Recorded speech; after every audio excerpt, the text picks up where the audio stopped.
हाँ जी, आ गए। चलिए आ गए हैं तो अब अपनी वीडियो को हम शुरू करते हैं। फिलहाल आज का ये वीडियो क्लास 12 के उन प्रत्येक स्टूडेंटों के लिए बहुत ही ज़्यादा इम्पोर्टेंट है जो इस बार बोर्ड एग्जाम 2025 देने वाले हैं। तो आज का ये वीडियो उन्हीं के लिए है, क्योंकि आज के इस वीडियो में एक इम्पॉर्टेंट हम प्रश्न पत्र को सॉल्व करेंगे जो बोर्ड एग्जाम 2025 के लिए बहुत ही ज़्यादा इंपॉर्टेंट है। तो केमिस्ट्री का पूरा हल सहित आज के इस वीडियो में हम प्रोवाइड करने वाले हैं। तो मैं यही कहूंगा, कॉपी पेन लेकर बैठिएगा। अब प्रत्येक प्रश्नों को नोट डाउन आपको करते हुए चलना है। अब केवल नोट डाउन नहीं, समझते हुए भी चलना है। समझ रहे हैं ना? चलिए जी, तो इतना बेसिक बात है, कितना नाम लिखना होता है, अनुक्रमांक लिखना होता है। 2025 बोर्ड एग्जाम के लिए हम करा रहे हैं रसायन विज्ञान का प्रश्न पत्र। ये पेपर कोड है, यहाँ पे 70 नंबर का आपका प्रश्न पत्र होता है। 3 घंटे 15 मिनट का आपका प्रश्न पत्र आता है, जहाँ पर 15 मिनट प्रश्न पढ़ने के लिए और 3 घंटे उसको सॉल्व करने के लिए। आशा करता हूँ इतनी बात समझ के होंगे। यहाँ पे निर्देशांक कुछ दिया गया होता है, आप चाहें तो इसको पढ़ सकते हैं, कोई दिक्कत वाली बात नहीं है जी। चलिए, इतना बेसिक मुझे पता है कि सभी स्टूडेंटों को पता होगा। तो अब हमारा यहाँ से आता है हमारा क्वेश्चन। अब एक एक क्वेश्चन को हम समझते हैं जी। देखिए, सबसे पहला हमारा आता है यहाँ पे बहुविकल्पीय प्रश्न, ठीक है ना। तो बहुविकल्पीय प्रश्न पहले हमसे 6 पूछा जाता है। बहुविकल्पीय प्रश्न कितने पूछा जाता है जी? 6 बहुविकल्पीय प्रश्न 1-1 नंबर का पूछा जाता है, मतलब 6 मार्क्स यहाँ से हमें मिलते हैं जी। तो चलिए अब 1-1 नंबर का देख लेते हैं। सबसे पहला हमारे यहाँ पे आता है शुद्ध जल की मोलरता होती है। अब आपको ये बताना है शुद्ध जल की मोलरता कितनी होती है जी। ये हमने बहुत बार आपको बताया है कि लगातार ये पूछा गया है क्वेश्चन, और बहुत बार हमने ये कराया भी है। कितना होता है? 55.56 होता है। ऑप्शन ए आपका करेक्ट हो जाएगा। दूसरा होता है 180 ग्राम जल में जल के कितने मोल होते हैं। मतलब यहाँ पे 180 ग्राम जल है तो उसमें जल के कितने मोल होंगे। तो जल का अगर मोल हमें निकालना है, जल H2O को जल कहते हैं, तो जल का मोल हमें निकालना है। तो मोल बराबर क्या होता है जी? भार बटे अणुभार। भार बटे अणुभार होता है। यह फॉर्मूला पढ़े हुए हैं। अब आप ही बताइए, भार जल का कितना दिया है? 180 दिया है, तो 180 हम लिख देते हैं। और अणुभार, अब जल का अणुभार कितना होता है? 18 होता है ना, 18 होता है। तो अगर हम 18 दहा में 180 मतलब 10 आ गया, तो 10 मोल आ जाएंगे जी, ठीक है ना। तो इसका आंसर क्या हो जाएगा हमारा? यहाँ पे हो जाएगा जो ये हमें दिखाई दे रहा है 10 मोल। अब बहुत सारे स्टूडेंटों का ये कहना होगा, सर आपको कैसे पता? यहाँ पे तो जल का अणुभार दिया नहीं है, तो कैसे पता आपको कितना ही होगा? अरे भैया, जल का अणुभार या किसी भी यौगिक का अणुभार निकालना हमने सिखाया है। जैसे इसका कैसे निकाल सकते हैं? H2O है, H2O है, तो हाइड्रोजन का परमाणु भार कितना होता है? हाइड्रोजन का परमाणु भार 1 होता है, और 2 हाइड्रोजन है तो उसकी संख्या से गुणा करा देंगे, और बीच में प्लस। फिर से ऑक्सीजन का परमाणु भार कितना होता है? 16 होता है, और कितनी संख्या है? 1 है तो 1 से गुणा करा देंगे। अब इसको जोड़ लेते हैं जी। 2 एकम में 2, तो 2 हो गया। 6 एकम में 16 एकम में 16, तो 16 और 2 कितना हो गया? 18 हो गया। तो यही ना अणुभार है। तो ये सब हमने सिखाया है आपको कि अणुभार कैसे निकाला जाता है। यदि फिर भी आपको समझ में आ जानी चाहिए, बट नहीं आए हैं, तो आप लिखिएगा अणुभार निकालना सीखे ब्रदर सर। वीडियो आपको यूट्यूब पर मिल जाएंगे। आशा करता हूँ आप समझ गए होंगे, ठीक है जी। नेक्स्ट हमारा यहाँ पे आता है, नेक्स्ट हमारा यहाँ पे तीसरा आता है ग नंबर क्वेश्चन। क्या आता है जी? कि अच्छे चालकत्व विलयन वाले पदार्थ हैं। अच्छे चालकत्व विलयन वाले पदार्थ कौन सा है? दुर्बल विद्युत अपघट्य है, या प्रबल विद्युत अपघट्य है, या प्रबल विद्युत अपघट्य है, या उत्प्रेरक है।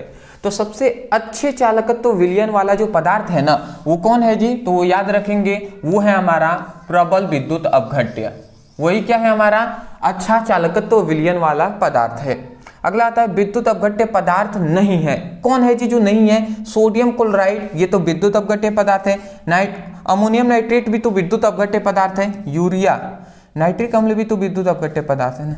यहाँ पे ये आपका हो जाएगा, ठीक है ना। सबसे अधिक मतलब विद्युत अपघट्य पदार्थ नहीं है कह रहा है ना, तो यूरिया एक विद्युत अपघट्य पदार्थ नहीं है जी।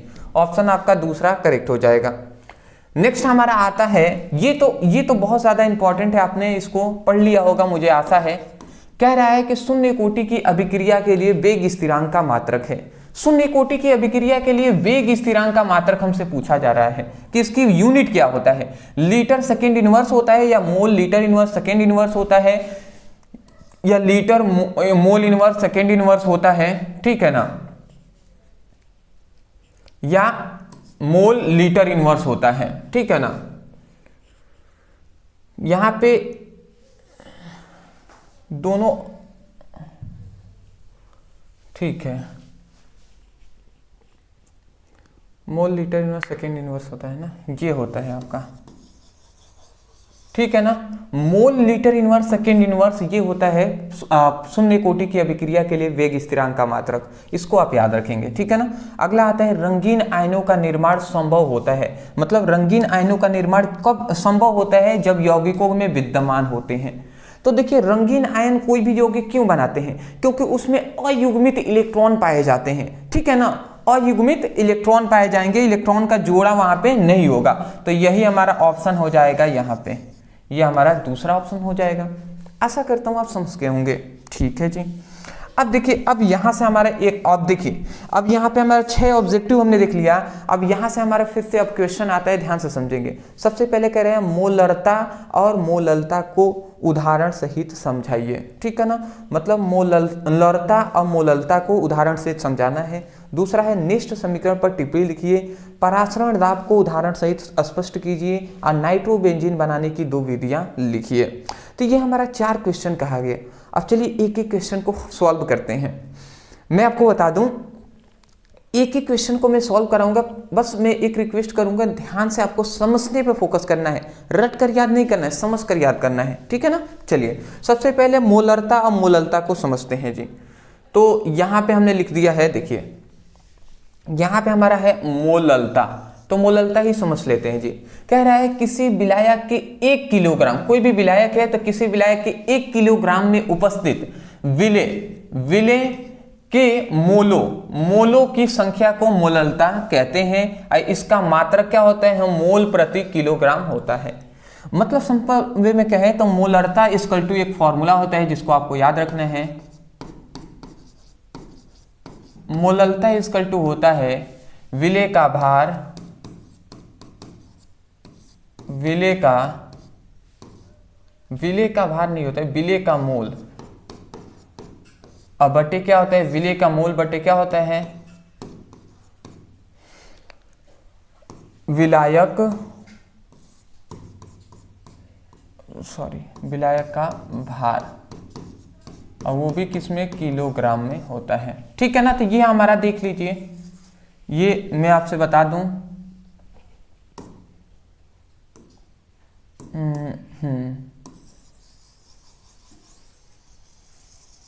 देख लीजिए, ये हमने एक फॉर्मूला लिख दिया है, मोललता इक्वल टू होता है विलेय के मोल बटे विलायक का भार, वो भी किलोग्राम में। तो हम यही कह रहे हैं यदि विलायक का भार 1 किलोग्राम ले लें तो वही हम कह रहे हैं कि किसी विलायक के 1 किलोग्राम में उपस्थित विलेय के मोलों की संख्या को हम क्या कहते हैं, मोललता कहते हैं। यहाँ पे विलेय का मोल मतलब विलेय के मोलों की संख्या की बात हो रही है, ठीक है ना। विलेय के मोल लिखें या विलेय के मोलों की संख्या लिख दें, बात दोनों एक ही है। तो वही हम कह रहे हैं कि यदि विलायक का जो भार है वो यदि हम 1 kg ले लेते हैं, 1 किलोग्राम ले लेते हैं, तो हम वही कह रहे हैं कि किसी विलायक के 1 किलोग्राम में उपस्थित विलेय के मोलों की संख्या को मोललता कहते हैं। और इसका मात्रक क्या होता है जी, मोल प्रति किलोग्राम होता है। क्या होता है जी, मोल प्रति किलोग्राम होता है। क्या होता है जी, मोल प्रति किलोग्राम होता है, ये बात आप याद रखेंगे। अगला आता है मोलरता, ठीक है ना। अब मोलरता क्या होता है ये समझिए। किसी विलयन, यहाँ पे विलयन होगा, ठीक है ना, ये मात्रा नहीं होगा। तो किसी विलयन में 1 लीटर आयतन में उपस्थित विलेय के मोलों की संख्या को मोलरता कहलाती है। और इसका मोल प्रति लीटर होता है इसका मात्रक। मतलब समझिएगा, सिंपल वे में कहना तो मोलरता इक्वल टू होता है फॉर्मूला, ध्यान से समझेंगे। पहला होता है विलेय का मोल, अब बटे क्या होता है,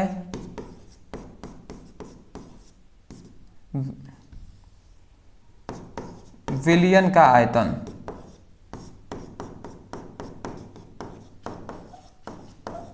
अब वो भी किस में, लीटर में। ठीक है ना, तो ये आप फॉर्मूला याद रखेंगे। मैं आशा करता हूं कि आप इस फॉर्मूले को याद रखेंगे। ठीक है ना, मोलरता इक्वल टू होता है विलेय के मोलों की संख्या बटे विलयन का आयतन लीटर में। तो यदि हम विलयन का जो आयतन है उसको हम 1 लीटर मान लेते हैं, 1 लीटर, 1 लीटर, ठीक है ना, तो 1 लीटर विलयन मतलब 1 लीटर आयतन, मतलब 1 लीटर आयतन वाले विलयन में उपस्थित विलेय के मोलों की संख्या मोलरता कहलाती है। इसका मात्रक क्या होता है, इसका मात्रक होता है मोल प्रति लीटर, मोल प्रति लीटर होता है इसका मात्रक। समझ गए होंगे, तो वही लिखा गया है, किसी विलयन की 1 लीटर आयतन में उपस्थित विलेय के मोलों की संख्या मोलरता कहलाती है। इसका मात्रक मोल प्रति लीटर होता है। आशा करता हूँ आप समझ गए होंगे। ठीक है ना, तो पहला हमारा क्वेश्चन समझ में आ गया। दूसरा हमारा क्वेश्चन कह रहा था नेष्ट समीकरण, दूसरा ख हमारा क्वेश्चन था नेष्ट समीकरण पर टिप्पणी लिखिए, तो वो भी हम समझ लेते हैं जी। यहाँ पे लिखा गया है नेष्ट समीकरण के अनुसार किसी ताप T पर, किसी ताप T पर किसी धातु का इलेक्ट्रोड विभव, किसी धातु का इलेक्ट्रोड विभव जो है E, मानक इलेक्ट्रोड विभव जो है E0 तथा विलयन, यहाँ पे विलयन में धातु आयन की सांद्रता Mn+ में निम्नलिखित संबंध होता है। मतलब सिंपल वे में बात कहें ना, तो यहाँ पे ये किसी मतलब इसमें ये बताया गया कि किसी ताप T पर कोई भी धातु है, तो किसी धातु का इलेक्ट्रोड विभव E, मानक इलेक्ट्रोड विभव E0 और धातु आयन की सांद्रता Mn+, इन सभी में एक निम्नलिखित संबंध होता है। ठीक है ना, वही नेष्ट समीकरण है। समझ में आया हमने क्या बताया? सभी का नाम आपको पता होना चाहिए। मतलब नेष्ट समीकरण के अनुसार किसी ताप T पर किसी धातु का इलेक्ट्रोड विभव, मानक इलेक्ट्रोड विभव तथा धातु आयन की सांद्रता में निम्नलिखित संबंध होता है। यही बात हमने ऊपर लिखा हुआ है। अब वो कौन सा संबंध होता है वो भी हम आपको बता दे रहे हैं। ठीक है ना, अब वो कौन सा संबंध होता है ये भी जान लीजिए। तो वो समीकरण या संबंध यही होता है जो यहाँ पे हम लिख रहे हैं, E E0 2.303 RT/NF log 1/Mn+।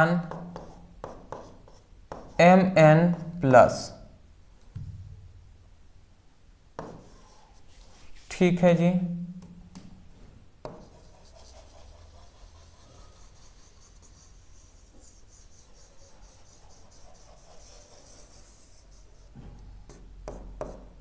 ठीक है। आप देख सकते हैं E = E0 2.303 RT/NF log 1/Mn+।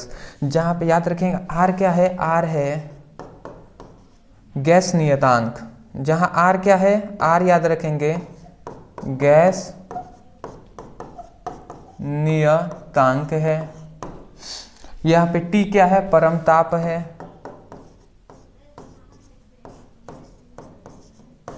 यहाँ पे N क्या है, N है इलेक्ट्रॉनों की संख्या,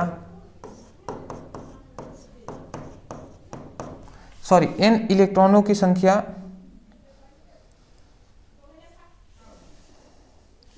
इलेक्ट्रॉनों की संख्या N नहीं है, मोलों की संख्या N होगा। ठीक है ना, माफी चाहता हूं, यहाँ पे मोलों की संख्या है जो है N, मोलों की संख्या जो है N। F क्या है, फैराडे स्थिरांक है। मैं यहाँ पे लिख दे रहा हूं, F क्या है, फैराडे नियतांक या स्थिरांक भी आप लिख सकते हैं। यहाँ पे Mn+ क्या है, धातु आयन की सांद्रता है। E0 क्या है, E है इलेक्ट्रोड विभव, सॉरी मानक इलेक्ट्रोड विभव है जो है E0। और E क्या है, E है ओनली इलेक्ट्रोड विभव। आशा करता हूँ समझ के होंगे। मतलब नेष्ट समीकरण के अनुसार किसी ताप T पर किसी धातु का इलेक्ट्रोड विभव, मानक इलेक्ट्रोड विभव तथा धातु आयन की सांद्रता में निम्नलिखित संबंध होता है। आशा करता हूं आप समझ गए होंगे। तो ये भी हमने क्वेश्चन समझ लिया ना। चलिए स्क्रीनशॉट आप पहले ले लीजिए। ठीक है जी। अब तीसरा, अभी हमसे इसी में क्वेश्चन कहा गया था, वो क्या क्या पूछा गया था जी, वो हमसे पूछा गया था ये वाली क्वेश्चन, ध्यान से समझेंगे। परासरण दाब क्या है, तो समझिएगा यहाँ पे परासरण दाब का हमने परिभाषा लिखा हुआ है। कह रहा है किसी विलयन, मतलब जब किसी विलयन, यहाँ पे जब किसी विलयन अशुद्ध विलायक को एक अर्धपारगम झिल्ली द्वारा पृथक किया जाता है तो शुद्ध विलायक के अणु विलयन की ओर गति करने लगते हैं, अर्थात परासरण की क्रिया होने लगती है। किसकी क्रिया? परासरण की क्रिया होने लगती है। तो परासरण की क्रिया को रोकने के लिए विलयन पर लगाया गया अतिरिक्त दाब ही परासरण दाब कहलाता है। मतलब समझ में आ गया है तो अच्छी बात है, नहीं आया मैं आपको समझा दे रहा हूं, ठीक है ना, परेशान नहीं होना है। देखिए एक बड़ा सा हम बर्तन ले लेते हैं, ठीक है ना, ये एक बड़ा सा बर्तन है। अब इसमें हमने क्या लगाया, ये ऊपर से हमने इसको ऐसे ढक दिया है और इसमें एक हमने यहाँ पे बीच में अर्धपारगम झिल्ली लगा दिया है। यहाँ पे हमने क्या लगा दिया है, ये अर्धपारगम झिल्ली है, ठीक है ना। और इसके इस ओर हमने क्या लिख दिया है, विलयन। इधर हमने विलयन को भर दिया है और इधर हमने शुद्ध विलायक को भर दिया है, शुद्ध विलायक, या हम कह सकते हैं शुद्ध जल को भर दिया है। अब जानते हैं आप विलयन जो होगा ये सांद्र होता है, क्योंकि इसमें विलायक के साथ साथ विलेय भी होंगे और इसमें ओनली शुद्ध विलायक है। तो देखिए जब किसी विलयन अशुद्ध विलायक को एक अर्धपारगम झिल्ली द्वारा पृथक किया जाता है, मतलब अलग किया जाता है, तो होता ये है ना कि जब बहुत समय तक हम ऐसे छोड़ देंगे तो होगा ये कि जो शुद्ध विलायक के जो कण है ना वो अर्धपारगम झिल्ली को पार करके आने लगेंगे इधर, ठीक है, समझ रहे हैं, इधर आने लगेंगे। शुद्ध विलायक के जो कण हैं वो विलयन की ओर आने लगते हैं, जिसे जब आने लगेंगे ना तो इसी को हम परासरण की क्रिया कहते हैं। अर्थात कहने का मतलब है परासरण की क्रिया होने लगी। तो अब हमें यह क्या करना है, परासरण की क्रिया को रोकना है। मतलब ये जो शुद्ध विलायक के अणु जो इधर आ रहे हैं विलयन की ओर, इसको हमें रोकना है। तो विलयन को रोकने के लिए, मतलब परासरण की क्रिया को हम कह सकते हैं कि परासरण की क्रिया को रोकने के लिए इस विलयन पर हम बाहर से एक क्या लगाएंगे, बाहर से एक हम दाब लगाते हैं, ठीक है ना। तो बाहर से जब हम दाब लगाएंगे, इस विलयन पर दाब पड़ेगा तो प्रेशर होने के कारण इसके जो ये शुद्ध विलायक के अणु इधर आ रहे थे वो अब फिर से वापस लौट जाएंगे और वो नहीं आएंगे, ठीक है, वापस अब नहीं आएंगे। तो उसी क्रिया को, मतलब जब हमने दाब लगा दिया तो जितना हम दाब लगा रहे हैं विलयन पे ना, वही अतिरिक्त दाब जो है उसी को हम परासरण दाब कहते हैं। बात आपको समझ में आ गया ना। तो हम परिभाषा क्या कहेंगे ये सुन लीजिए, क्योंकि परिभाषा ही मेन है और वही आपको याद करना है, यहां से नहीं, यहां से समझकर। हमने क्या कहा, हमने यही कहा सबसे पहले, जब किसी विलयन अशुद्ध विलायक को एक अर्धपारगम झिल्ली द्वारा पृथक किया जाता है तो शुद्ध विलायक के कण विलयन की ओर आने लगते हैं, तो अर्थात परासरण की क्रिया होने लगती है। तो परासरण की क्रिया को रोकने के लिए विलयन पर लगाया गया अतिरिक्त दाब परासरण दाब कहलाता है। समझ में आ गया ना। यही बात हमने लिखा है। देखिए हमने लिखा है जब किसी विलयन अशुद्ध विलायक को एक अर्धपारगम झिल्ली द्वारा पृथक किया जाता है, तो वही बात कह रहे हैं, जब किसी विलयन अशुद्ध विलायक को एक अर्धपारगम झिल्ली द्वारा पृथक किया जाता है तो शुद्ध विलायक के अणु विलयन की ओर गति करने लगते हैं, अर्थात परासरण की क्रिया होने लगती है। तो यही जो हम कह रहे हैं, तब शुद्ध विलायक के जो अणु हैं वो विलयन की ओर गति करने लगेंगे, अर्थात परासरण की क्रिया होने लगेगी, ठीक है ना। तो परासरण की क्रिया को रोकने के लिए विलयन पर लगाया गया अतिरिक्त दाब परासरण दाब कहलाता है। विलयन पर लगाया गया जो अतिरिक्त दाब है वही परासरण दाब कहलाता है। तो आशा करता हूं आप समझ गए होंगे। परिभाषा लिखने के बाद ये फिगर आपको जरूर बनाना है, ठीक है ना। चलिए जी, आशा करता हूं इतनी बात आपको समझ में आ गया होगा।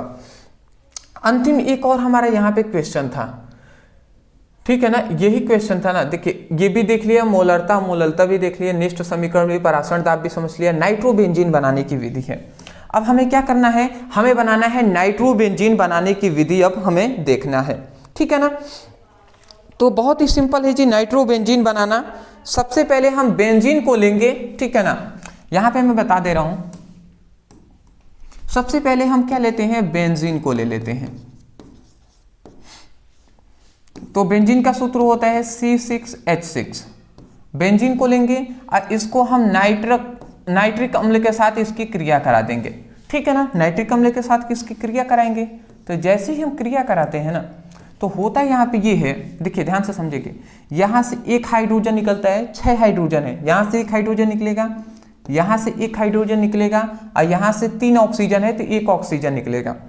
तो एक हाइड्रोजन 2 हाइड्रोजन हो गए और एक ऑक्सीजन हो गया, तो ये निकलते हैं जी 2 हाइड्रोजन और एक ऑक्सीजन निकलेगा, 2 हाइड्रोजन और एक ऑक्सीजन, ये दोनों मिलकर H2O बन के बाहर निकल गए। तो अब बचा क्या, C6H5 यहाँ पे बचा ना, तो वही हम लिख देंगे C6H5 यहाँ पे हमने लिख दिया, और यहाँ पे NO2 बचा, यहाँ पे NO2 ही ना बचा जी, तो NO2 हम लिख देंगे। तो ये हमारा क्या हो जाएगा, यही हमारा नाइट्रोबेंजीन हो गया। क्या हो गया, नाइट्रोबेंजीन हो गया। तो ये हमारा विधि है जी, तो इसको हमें लिखना पड़ेगा, सॉरी, ये हमारा क्या है, ये है बेंजीन, ये क्या है, नाइट्रिक अम्ल,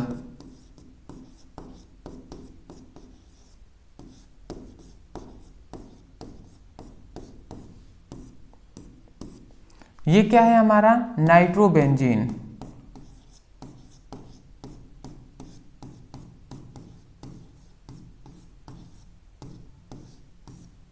ठीक है जी, तो आशा करता हूं कि सबसे पहले ये हमारी एक विधि थी जो कि आपको आसानी से समझ में आ गई होंगी, नाइट्रोबेंजीन बनाने की विधि। अच्छा मैं आपको बता दूं, यहाँ पे कह रहे हैं नाइट्रोबेंजीन बनाने की 2 विधियां।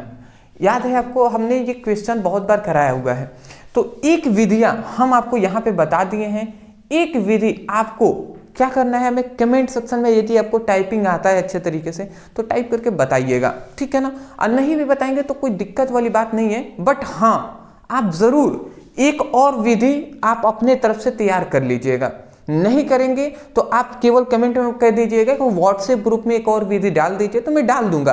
बट मैं चाहता हूं कि आप खुद स्वयं सेल्फ स्टडी करके ढूंढने या समझे, क्योंकि सेल्फ स्टडी करने का आप समय है दोस्त, इसीलिए मैं कह रहा हूं।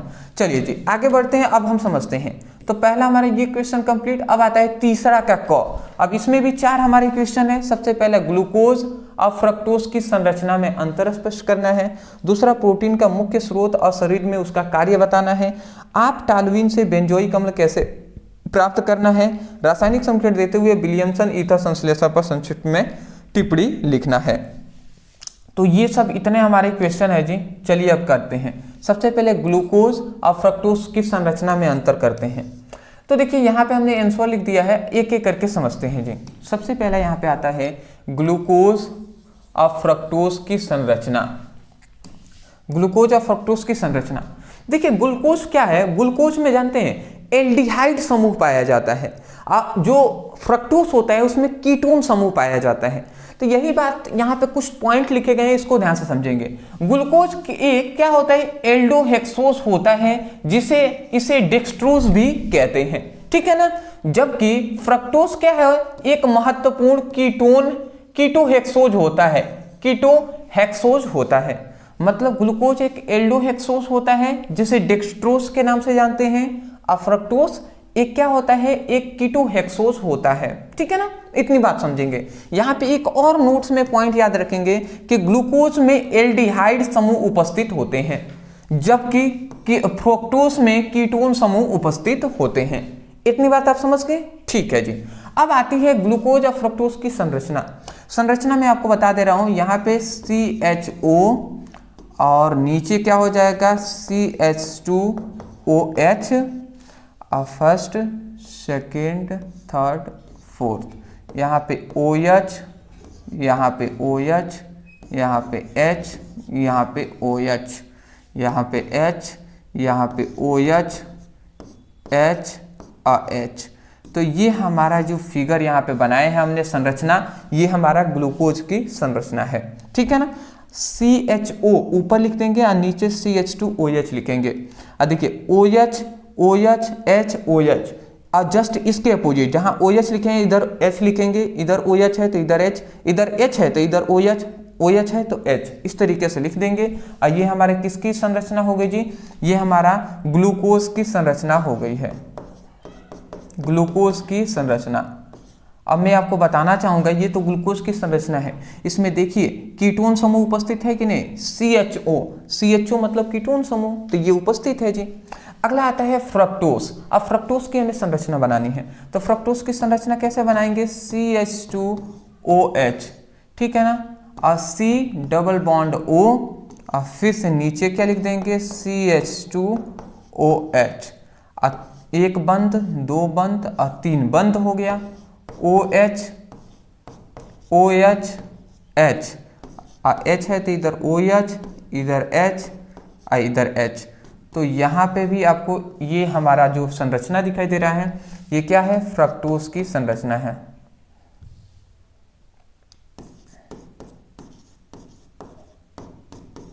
फ्रक्टोज, तो ये हमारी फ्रक्टोज की संरचना है। यहाँ पे आप देखेंगे तो CO ये कीटोन समूह है कि नहीं? यहाँ पे तो वही कह रहे थे कि ग्लूकोज में एल्डिहाइड समूह और फ्रक्टोज में कीटोन समूह उपस्थित होता है। आशा करता हूँ कि आपको आसानी तरीके से समझ में आ गए होंगे, ठीक है ना। चलिए अगला हमारा आता है, इसको स्क्रीनशॉट लेंगे, अभी ले लीजिएगा।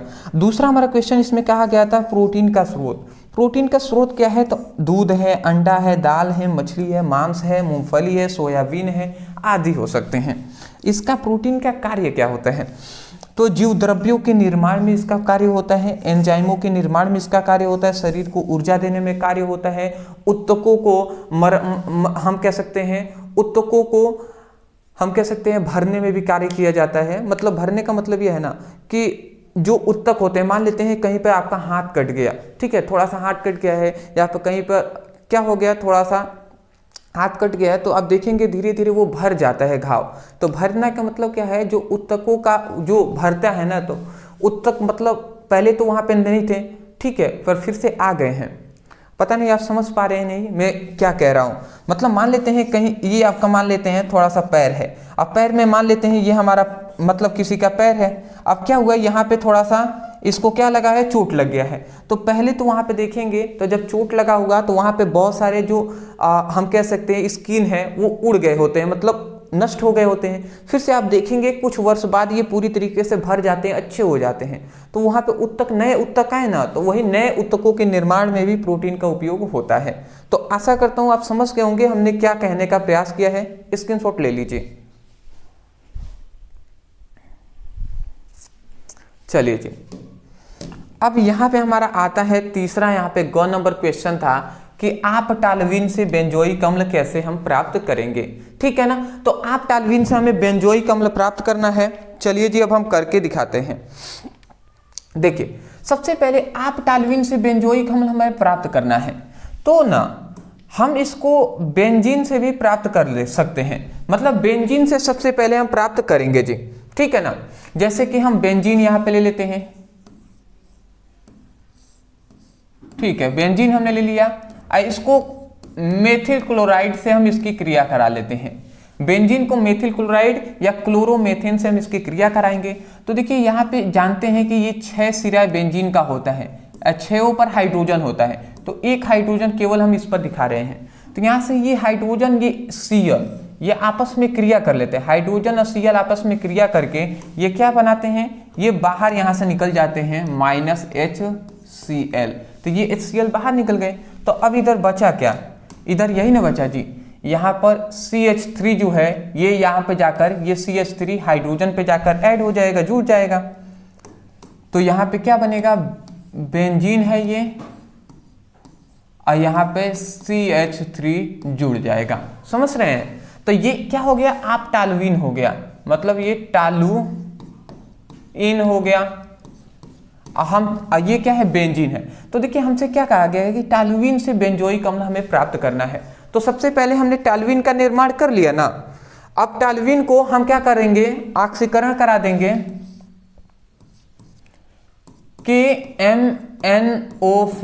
KMNO4 उत्प्रेरक की उपस्थिति में इसका ऑक्सीकरण कराते हैं। तो ऑक्सीकरण कराएंगे ना, तो जानते हैं क्या होता है? यहाँ से ध्यान से समझेंगे, यहाँ से 3 हाइड्रोजन है तो 2 हाइड्रोजन इसमें से निकल जाएंगे और यहाँ से 1 ऑक्सीजन निकलेगा, तो 2 हाइड्रोजन और 1 ऑक्सीजन H2O बन के ये बाहर निकल गए।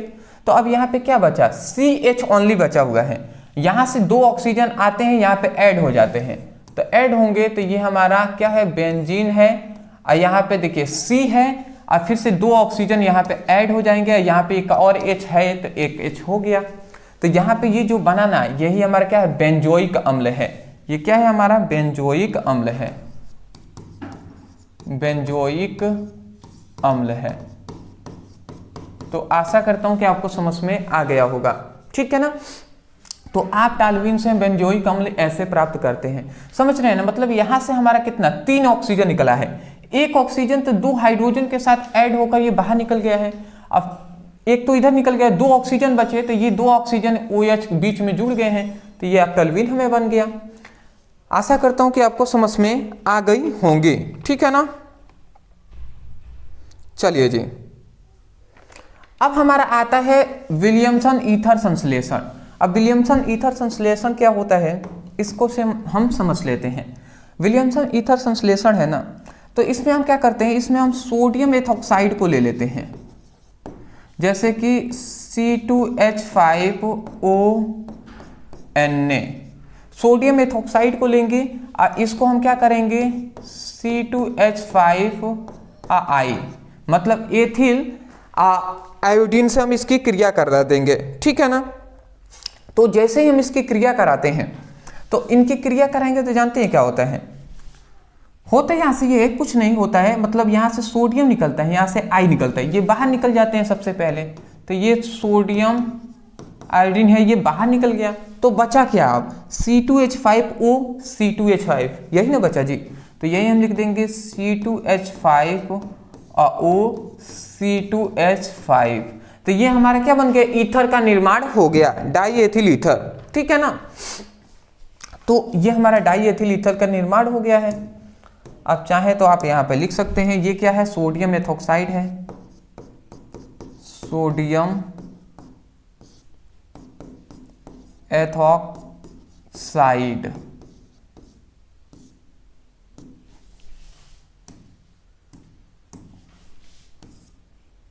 ये क्या है, एथिल आयोडीन है,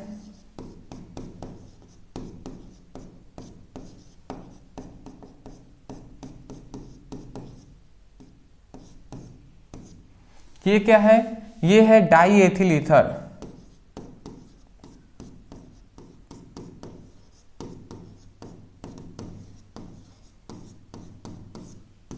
चलिए जी, तो आशा करता हूं कि आपको आसानी से समझ में आ गई होंगे, ठीक है ना। चलिए जी, इसका स्क्रीनशॉट आप ले लीजिए, बेटर रहेगा क्योंकि रिएक्शन बहुत ज़्यादा इंपॉर्टेंट है। नेक्स्ट, चलिए जी, देखिए अब यहाँ से हमारा जो क्वेश्चन आता है कि चौथा क्वेश्चन यहाँ पे कह रहे हैं मानक इलेक्ट्रोड विभव क्या है, इलेक्ट्रोड विभव और मानक इलेक्ट्रोड विभव में संबंध बताने को। दूसरा कह रहा है, देखिए दूसरा, सबसे पहले मानक इलेक्ट्रोड विभव, इस क्वेश्चन को हल ही कर लेते हैं। पहला है मानक इलेक्ट्रोड विभव क्या है, इलेक्ट्रोड विभव मानक इलेक्ट्रोड विभव में संबंध। तो मानक इलेक्ट्रोड विभव यहाँ पे हम देख रहे हैं, तो देख लेते हैं जी। कह रहा है किसी धातु के क्षण को 1 एटीएम दाब, 25 डिग्री सेल्सियस ताप और 1 मोल सांद्रता वाले लवण के विलयन में डुबोया जाता है, तो क्षण आवेशित हो जाता है, जिसके कारण क्षण की सतह पर एक विभव उत्पन्न होता है, जिसे मानक इलेक्ट्रोड विभव कहते हैं। जैसे बात यहाँ पे ये हमसे कहा जा रहा है ना, समझिएगा, जैसे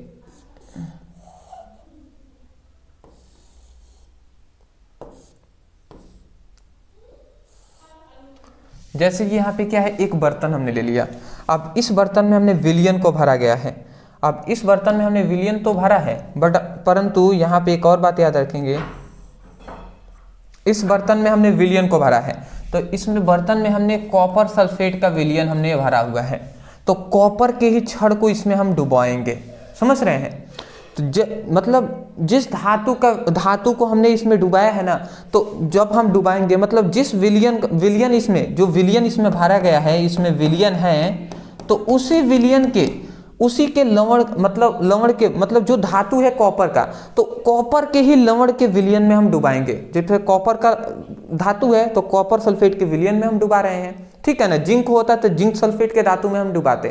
तो जब किसी धातु के क्षण को, याद रखेंगे ये धातु का एक क्षण है, इसको हम डुबा रहे हैं, तो विलयन में जब डुबाएंगे तो ये धातु का क्षण, याद रखेंगे 1 एटीएम दाब होना चाहिए इस विलयन का, ठीक है ना। 25 डिग्री सेल्सियस 25 डिग्री सेल्सियस ताप होनी चाहिए और 1 मोलर सांद्रता होनी चाहिए, 1 मोलर सांद्रता होनी चाहिए।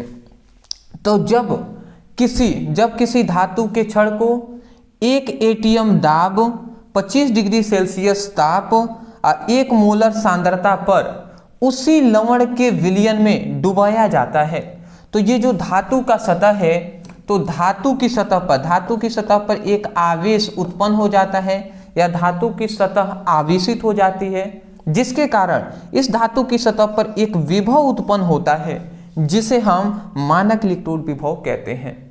समझ में आ गया? एक बार और सुन लीजिए। हम कह रहे हैं जब किसी धातु के क्षण को 1 एटीएम दाब, 25 डिग्री सेल्सियस ताप और 1 मोलर सांद्रता वाले लवण के विलयन में डुबाया जाता है तो धातु आवेशित हो जाता है, जिसके कारण धातु की सतह पर एक विभव उत्पन्न होता है जिसे मानक इलेक्ट्रोड विभव कहते हैं।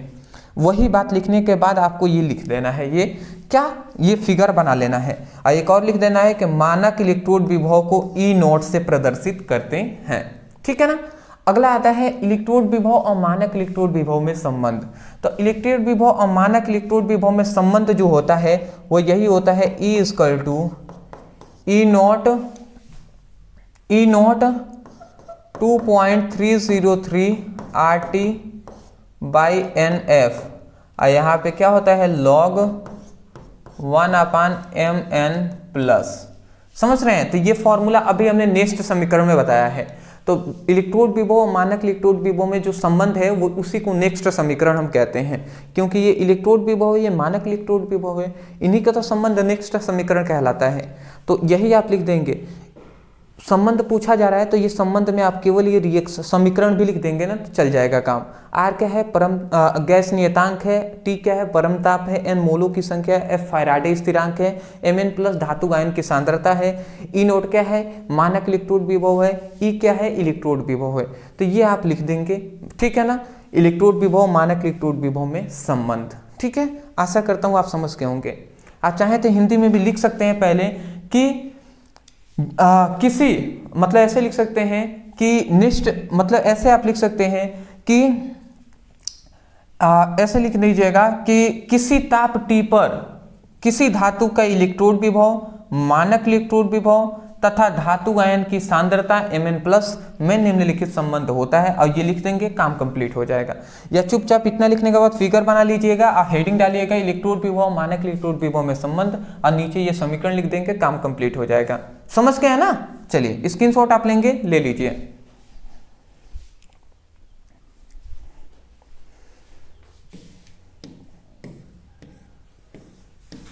चलिए अगला हमारा आता है अभिक्रिया की कोटि और आणविकता में अंतर पूछा गया है, ठीक है ना। अभी यहाँ पे मैं दिखा दूं, आप देख लीजिए, आपको शायद आप देखे नहीं। देखिए ये आपने देखा था कि मानक इलेक्ट्रोड विभव, ये तो देख लिए। अभिक्रिया की आणविकता और कोटि में अंतर स्पष्ट करने को कह रहा है, इसको देख लेते हैं। फिर से एक दंतुर, द्विदंतुर और लिगेंड और बहुदंतुक लिगेंड को हम समझेंगे। फिर से प्रथम कोटि की अभिक्रिया के लिए अर्धआयु काल भी समझेंगे। तो चलिए जी, तो पहले आता है अभिक्रिया की आणविकता। देखिए अभिक्रिया की आणविकता क्या होती है, फिर से अभिक्रिया की कोटि क्या होती है ये समझ लेते हैं। सबसे पहले यह क्रिया विधि द्वारा प्राप्त करते हैं, मतलब अभिक्रिया की जो आणविकता है ना, इसको क्रिया विधि द्वारा प्राप्त करते हैं, ठीक है ना। और यह एक सैद्धांतिक मान होता है, यह बात आप याद रखेंगे, मतलब वैज्ञानिकों द्वारा दिया गया मान होता है, ठीक है ना। ठीक है, इसे प्रयोगशाला में हम ऐसे नहीं गणना करके नहीं निकालते, वैज्ञानिकों ने दे दिया है। आणविकता याद रखेंगे, शून्य हो सकता है, ऋणात्मक, मतलब आणविकता जो है ना, ये आप याद रखें, आणविकता जो है वो कभी भी शून्य नहीं हो सकता, ऋणात्मक नहीं हो सकता, अभिनात्मक भी नहीं होता है, ठीक है ना। अगला आता है अभिक्रिया की जो आणविकता होती है किसी सरल अभिक्रिया की ही ज्ञात की जा सकती है। मतलब अभिक्रिया की जो आणविकता है वो केवल सरल अभिक्रियाओं का ही ज्ञात कर सकते हैं, जटिल अभिक्रियाएं हैं तो उसकी आणविकता हम ज्ञात नहीं कर सकते। तो ये इसका गुण हो गया जी, ठीक है। अब देख लेते हैं कोटि का भी गुण। तो यहाँ पे देखेंगे कोटि का गुण, तो ध्यान से समझेंगे। कोटि में क्या है जी, इसे प्रयोगों द्वारा प्राप्त करते हैं, मतलब प्रयोगशाला में इसके कोटि को ज्ञात किया जाता है। यह एक प्रायोगिक मान होता है, मतलब वैज्ञानिक इसका प्रयोग करते हैं, प्रयोगों द्वारा हमें प्राप्त होता है, ठीक है ना। अगला आता है अभिक्रिया की जो कोटि है वो शून्य भी हो सकता है, पूर्णांक भी हो सकता है, धनात्मक हो सकता है, ऋणात्मक हो सकता है, भिन्नात्मक भी हो सकता है। भिन्नात्मक मतलब 1/2 इस तरीके का P/Q के रूप में। और ऋणात्मक तो आप समझते हैं -2 इस तरीके से कुछ। धनात्मक का मतलब तो आप समझ ही रहे हैं, पूर्णांक मतलब कोई भी अंक हो गया वो, ठीक है। अभिक्रिया की जो कोटि है, अभिक्रिया की जो कोटि है वो सरल और जटिल दोनों प्रकार की अभिक्रियाओं का ज्ञात किया जा सकता है। चाहे वो अभिक्रिया जटिल हो या सरल हो, दोनों का हम ज्ञात कर सकते हैं। परंतु आणविकता जो है ना, कोटि तो दोनों का ज्ञात करेंगे, पर आणविकता केवल हम सरल अभिक्रियाओं का ज्ञात कर सकते हैं, जटिल अभिक्रियाओं का नहीं कर सकते हैं। ये आणविकता की कमी है जी, ठीक है ना। तो ये आप समझ गए हैं। चलिए जी, अगला हमारा आता है एक दंतुक लिगेंड, द्विदंतुक लिगेंड, बहुदंतुक लिगेंड। अब इसको भी हम समझ लेते हैं। बहुत ही सिंपल सा है जी। कह रहा है ऐसा लिगेंड जिसमें एक दाता परमाणु उपस्थित होता है उसे हम एक दंतुक लिगेंड कहते हैं। जिसमें एक दाता परमाणु उपस्थित होगा उसे एक दंतुक लिगेंड कहते हैं, ठीक है ना। जैसे हमारा क्या हो जाएगा H2O। H2O को एक्वा कहते हैं, ये एक दंतुक लिगेंड है। जैसे NH3 अमोनिया है, ये भी एक दंतुक लिगेंड है। जैसे Br है, ये भी एक दंतुक लिगेंड है। Cl है, ये भी एक दंतुक लिगेंड है। Cn है, ये भी एक दंतुक लिगेंड है। OH है, ये भी एक दंतुक लिगेंड है। और क्या हो जाएगा, आयोडीन है, ये भी एक दंतुक लिगेंड है, ठीक है ना। तो ये सब हमारे एक दंतुक लिगेंड है जो कि हमने बता दिया। तो ऐसे लिगेंड जिसमें एक दाता परमाणु होगा, ये सभी एक दाता परमाणु है, तो इसे लिगेंडों को हम एक दंतुक लिगेंड कहेंगे जी। द्विदंतुर लिगेंड किसे, तो ऐसा लिगेंड जिसमें दो दाता परमाणु होता है उसे द्विदंतुक लिगेंड कहते हैं, ठीक है ना। तो इस बात को याद रखेंगे, दो दाता परमाणु होगा उसे द्विदंतुक लिगेंड कहेंगे। जैसे क्या हो जाएगा, जैसे NH2 हो जाएगा, CH2 CH2 और NH2। तो यहाँ पे देखेंगे तो यहाँ पे एक दंतुक लिगेंड है, यहाँ पे आप देखिए, यहाँ पे NH2 CH2 CH2 NH2 है। तो यहाँ पे द्विदंतुर लिगेंड का मतलब देखेंगे तो यहाँ पे एक दाता परमाणु, यहाँ पे नाइट्रोजन है कि नहीं है, और यहाँ पे भी एक नाइट्रोजन है। तो दो क्या हो गए, दो दंतुक लिगेंड हो गए कि नहीं। एक यहाँ पे एक दाता परमाणु है, एक दाता यहाँ पे परमाणु, दो दाता परमाणु हो गए। तो ये एग्जाम्पल हो जाएगा द्विदंतुर लिगेंड का, ठीक है ना। चलिए जी, अगला आता है हमारा बहुदंतुक लिगेंड। तो ऐसा लिगेंड जिसमें 3 या 3 से अधिक दाता परमाणु होते हैं उसे तीन दंतुक लिगेंड कहते हैं, ठीक है ना, बहुदंतुक लिगेंड कहते हैं। जैसे एग्जांपल से अगर मैं कहूं, जैसे हो जाएगा NH2 CH2 CH2, फिर से NH CH2 CH2, फिर से NH, फिर से CH2 CH2 और NH2। तो यहाँ पे अगर आप देखेंगे तो यहाँ पे कितने दाता परमाणु है, एक तो यहाँ पे नाइट्रोजन एक दाता परमाणु ये हो गया, ये दूसरा दाता परमाणु है, ये हमारा तीसरा दाता परमाणु है, ये हमारा चौथा दाता परमाणु है। 1 2 3 4 चार दाता परमाणु यहाँ पे दिखाई दे रहा है। नाइट्रोजन ही ओनली, हाइड्रोजन नहीं है यहाँ पे। तो यही ने कहा गया था ऐसा लिगेंड जिसमें 3 दाता परमाणु हो, या तो 3 हो या 3 से अधिक दाता परमाणु है। यहाँ पे तो 4 है, तो 4 हो तो उसे हम बहुदंतुक लिगेंड कहेंगे या उभयदंतुक लिगेंड कहेंगे जी। आशा करता हूँ आप समझ के होंगे, स्क्रीनशॉट ले लीजिए। याद रखेंगे ये गोला आपको नहीं करना है, ठीक है ना, ये तो मैंने आपको समझाने के तौर पे बता दिया है। चलिए जी, अगला अब यहाँ से हमारा 5वां जो क्वेश्चन आता है, ये सब लॉन्ग टाइप क्वेश्चन है, ध्यान से समझेंगे। कह रहा है निम्नलिखित उपसंयोजक यौगिकों का IUPAC नाम लिखिए। यहाँ पे 2 IUPAC नाम है, कैसे लिखते हैं IUPAC नामांकन, ये आपको सीख लेनी चाहिए, ठीक है ना। हमने सिखाया हुआ है, आप यूट्यूब पे लिखिएगा IUPAC नाम लिखना सीखें ब्रदर सर, इतना लिख कर सर्च कीजिएगा, वीडियो हमारी आपको मिल जाएगी, वहाँ से आप अच्छे तरीके से सीख सकते हैं।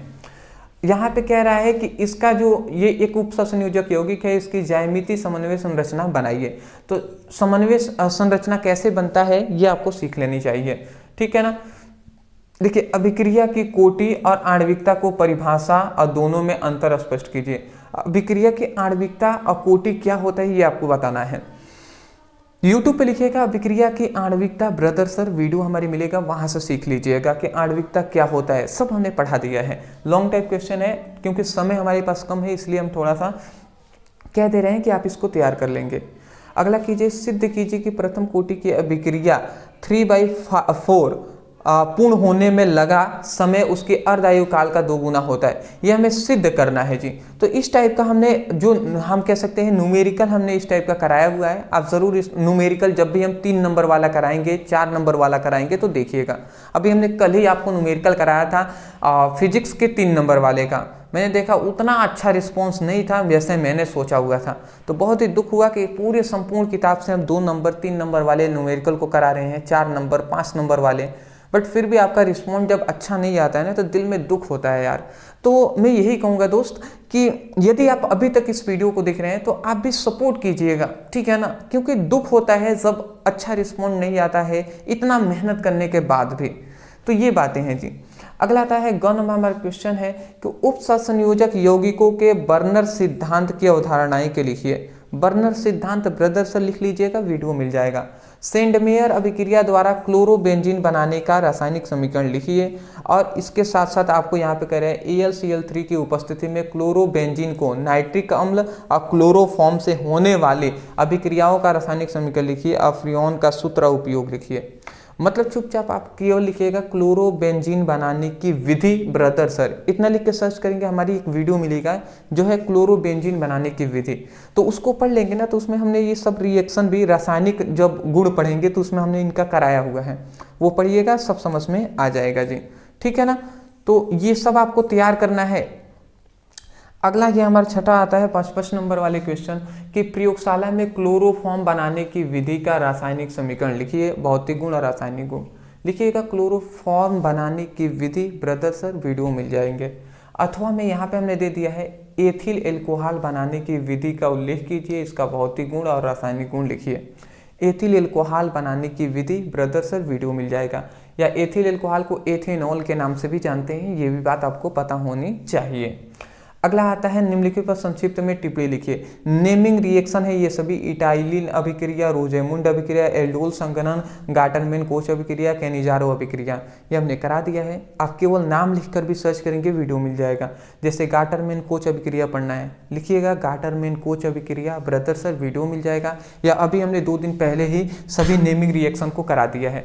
ये भी अगर पूरा नेमिंग रिएक्शन एक वीडियो में पढ़ना है, यूट्यूब पे लिखिएगा class 12 chemistry important reaction brother sir, इतना लिख कर सर्च कर लीजिएगा, वीडियो मिल जाएंगे, ठीक है ना। अथवा में या तो आप ये सभी नेमिंग रिएक्शन करें, या अथवा में लिखा गया है डाई एथिल ईथर बनाने की 3 सामान्य विधियां, रासायनिक समीकरण लिखिए, ठीक है ना। तो ये हमसे कहा जा रहा है जी, मतलब डाई एथिल ईथर बनाने की विधियां बताना है। तो लिखिएगा डाई एथिल ईथर बनाने की विधि ब्रदर सर, इतना लिख के सर्च करेंगे, वीडियो मिल जाएगा। 7वां आता है क्या होता है जब केवल रासायनिक समीकरण लिखिए। ये जल्दी हम कराएंगे एक बार और। देखिए, एथिल ब्रोमाइड को एल्कोहलिक KOH के साथ गर्म किया जाता है तो क्या होता है, इसी तरीके से ये है जी। ये सभी को पढ़कर आपको सॉल्व कर लेना है। ये अगर कहेंगे तो क्या होता है जब पर संपूर्ण किताब के जो इंपॉर्टेंट रिएक्शन है सब करा देंगे, उसमें ये भी कंप्लीट हो जाएंगे। हमने एक बार कराया भी है, फिर भी दोबारा से हम करा देंगे, क्योंकि अब बहुत सारे स्टूडेंट अब जगे हुए हैं पढ़ाई करने के लिए। जब एग्ज़ाम बहुत नज़दीक आता है ना, तब बहुत सारे स्टूडेंट ऐसे हैं जो जगते हैं। तो ये बहुत ही दुख लगता है कि मतलब पहले वो कहाँ पर थे, अब जगने से ज़्यादा फायदे नहीं होंगे, ठीक है ना। क्योंकि मैं जानता हूँ जो अभी जगेंगे ना वो फिर भी उतना अच्छे से नहीं पढ़ेंगे, ठीक है। ये बातें रियलिटी है दोस्त, ठीक है। क्योंकि पढ़ाई में भी ना मन जब आप लगाएंगे तभी जाकर हो पाएगा। ग्लूकोज की संरचना की विवेचना कीजिए। तो ग्लूकोज की संरचना ब्रदर से लिखिएगा, वीडियो मिलेगा, पूरा एक्सप्लेन हमने किया हुआ है। यहाँ पे लिखा गया है ग्लूकोज बनाने की 2 विधियों का रासायनिक समीकरण दीजिए। ग्लूकोज बनाने की विधियां ब्रदर से लिख कर सर्च कीजिएगा, वीडियो मिलेगा, सब हमने बताया है। या अथवा में यहाँ पे लिखा गया है शुद्ध एसीटोन बनाने की प्रयोगशाला विधि। तो एसीटोन बनाने की प्रयोगशाला विधि ब्रदर से लिख कर सर्च कीजिएगा, वीडियो हमारी आपको मिल जाएगी। ठीक है ना।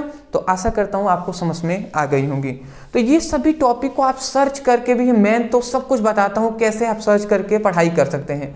मुझे लगता है ना, जो स्टूडेंट अपने पढ़ाई के प्रति सीरियस हैं, वो मतलब उनको पढ़ने में कोई दिक्कत नहीं होगी मुझसे, वो आसानी से सभी टॉपिक की पढ़ाई अपनी कर सकते हैं। अदरवाइज मैं यही कहूँगा, यदि लग रहा है आपके लिए कि कुछ मेहनत किया गया है, तब जाकर वीडियो को लाइक करने के साथ साथ चैनल पर नए होंगे तो चैनल को सब्सक्राइब कर दीजिएगा। आप परेशान ना हो, ऐसे ही मॉडल पेपर आपके सभी का जो सॉल्व कराकर हम प्रोवाइड करेंगे। अदरवाइज मैं यही कहूँगा, यदि अभी तक 2 नंबर, 3 नंबर, 4 नंबर, 5 नंबर वाले सभी केमिस्ट्री के क्वेश्चन आंसर को संपूर्ण किताब के नहीं पढ़े हैं, डिस्क्रिप्शन बॉक्स में हमने लिंक दे दिया है, जाइए कम से कम वो 5 वीडियो है संपूर्ण किताब के इंपॉर्टेंट, उसको देख लीजिए, आपका कंप्लीट हो जाएगा जी। उसके साथ साथ न्यूमेरिकल पर वीडियो जब भी आती है केमिस्ट्री का ज़रूर देखिएगा, न्यूमेरिकल को सीखने का बहुत ज़्यादा प्रयास कीजिएगा। ठीक है ना। तो चलिए दोस्तों, thank you so much for watching this video. Thank you.